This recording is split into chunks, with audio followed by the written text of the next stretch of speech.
Antonio Guterres, who's the UN Secretary General, he's giving his statement at the UN Security Council in New York. Again, like anybody in the West, he prefaces his sentence and finishes it by saying, "I'm not justifying what Hamas did, but here's a little bit of truth. And I swear I'm not justifying what Hamas did, because you can't speak freely without having to bow before the Israelis."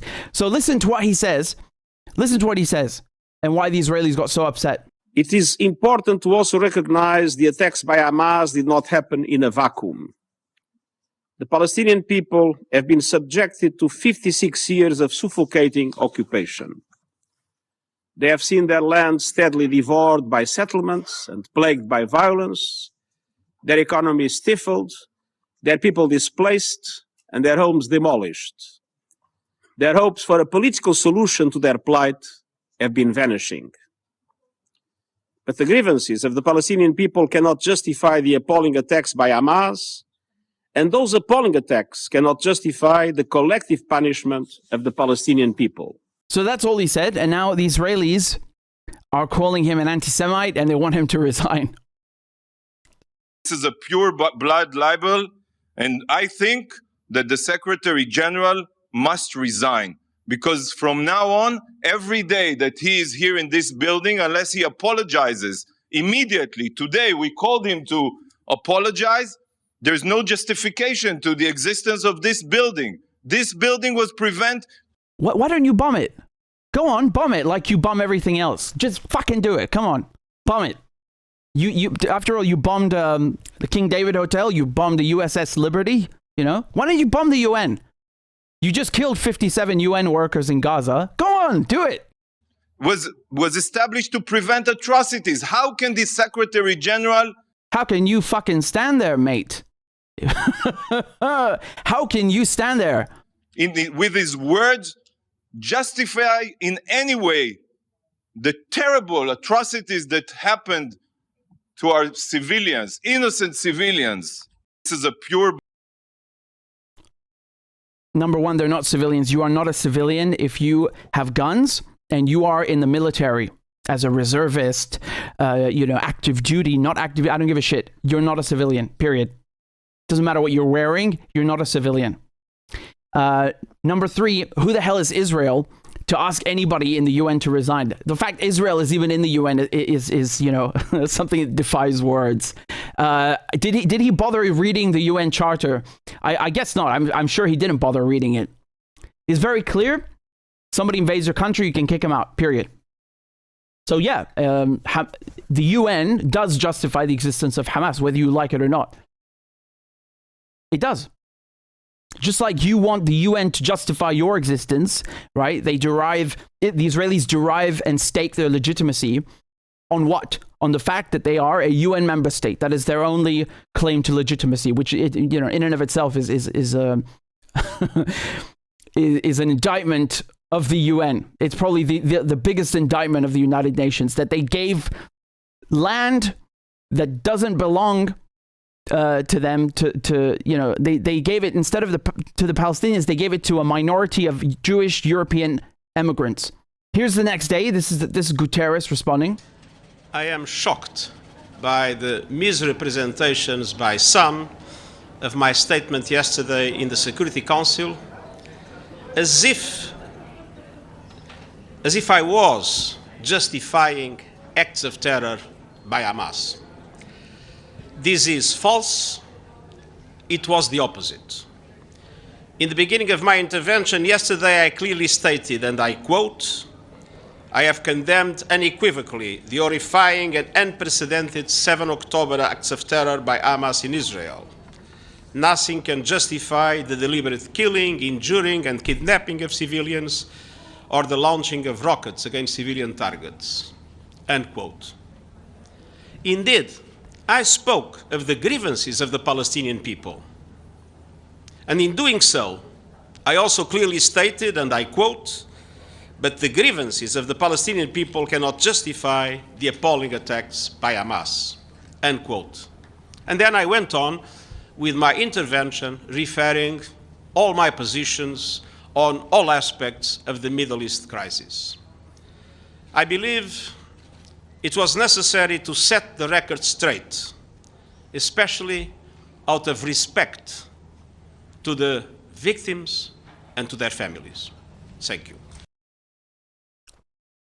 So this is how the Israelis work. They think that, you know, if it's called attack is the best way of defense. They think that if they constantly, bully people and silence them, even the fucking Secretary General of the UN, that's the head of the United Nations, they think they can bully the head of the UN after they killed 57 of his workers. I don't know what to say. This is something Europeans have brought on themselves. When you don't stand up to bullies, you embolden them. He should be shitting on them. Not getting in front of a mic and saying, look, I promise I really did kidnap Hamas. It was this line and that line. Yeah, we know. But it's never enough for the Israelis. It's never enough. No matter what you say. Even if you preface the sentence and notice every single time Piers Morgan or someone on Sky News, every single time they ask a good question to the Israelis, you know, one that challenges them, they always have to like grovel at their feet and please, master, do not beat me. Please, master, I promise Hamas bad. Hamas bad. Hamas terrorist. I promise, master. But you know 7,000 civilians are killed. But I promise Hamas bad. Fucking cowards. Every single one of them, every single time. No, now that I've told you, you will never unsee it. You'll never unsee it. Every single time you watch an interview where they're talking about the subject, you won't be able to unsee it because it's true and because it's always there. They always do it. Also, I just wanted to laugh for a second and say this guy's a loser. I miss, you know, at least the old Israeli ambassador to the UN, his predecessor, was a bit funnier. This guy would literally come with a Bible to the UN. He would come with a Bible and hold it up and say, like, this proves that you know that the land belongs to Israel, like as if, you know, it's a a contract from a housing agent or some crap.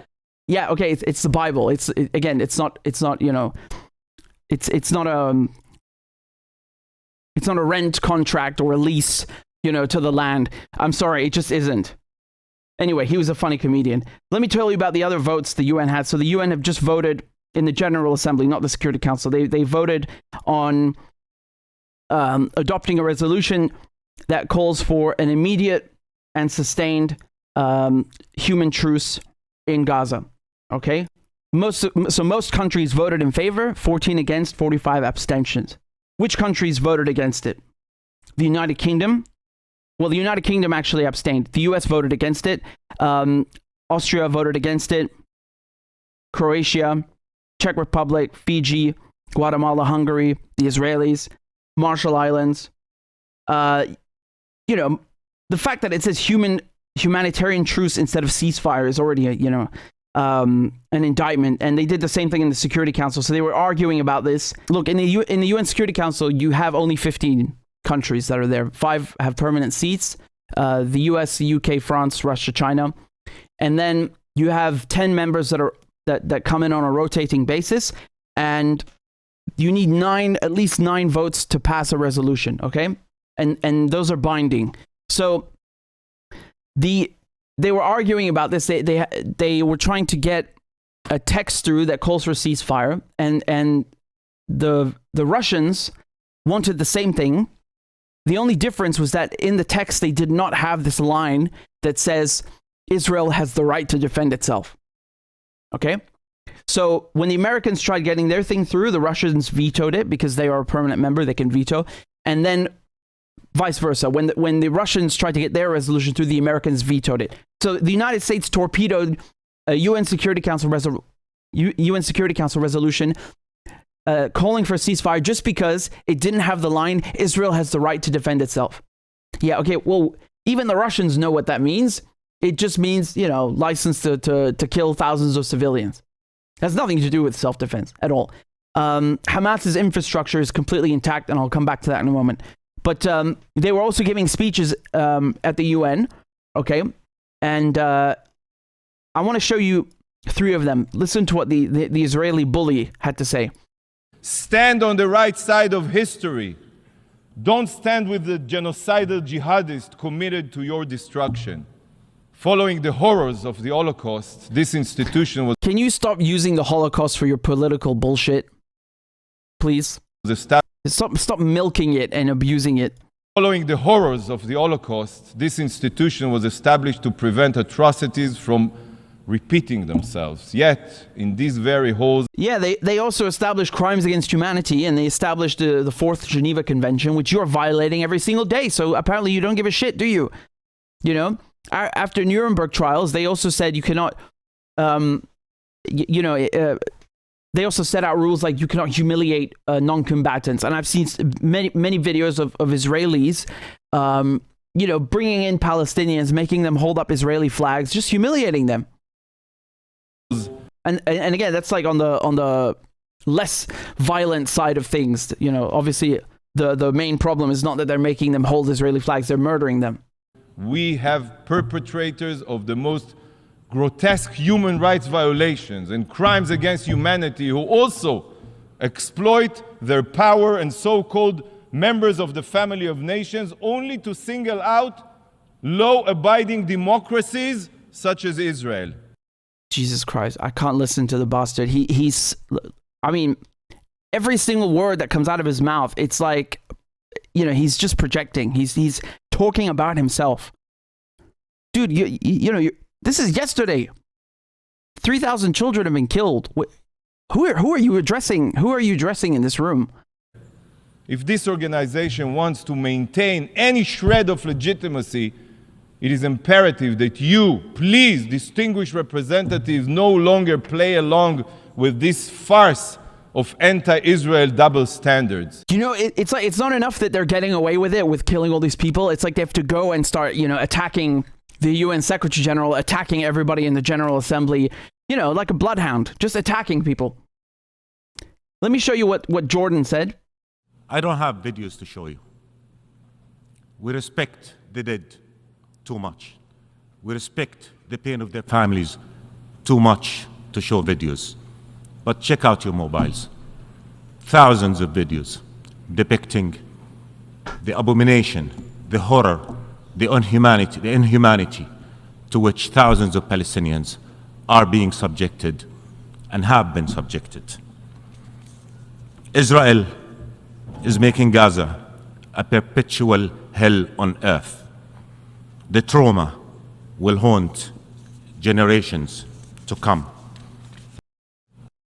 And I'll show you Iran, what the Iranian foreign minister said. This is very important because it relates to what is happening outside of Palestine.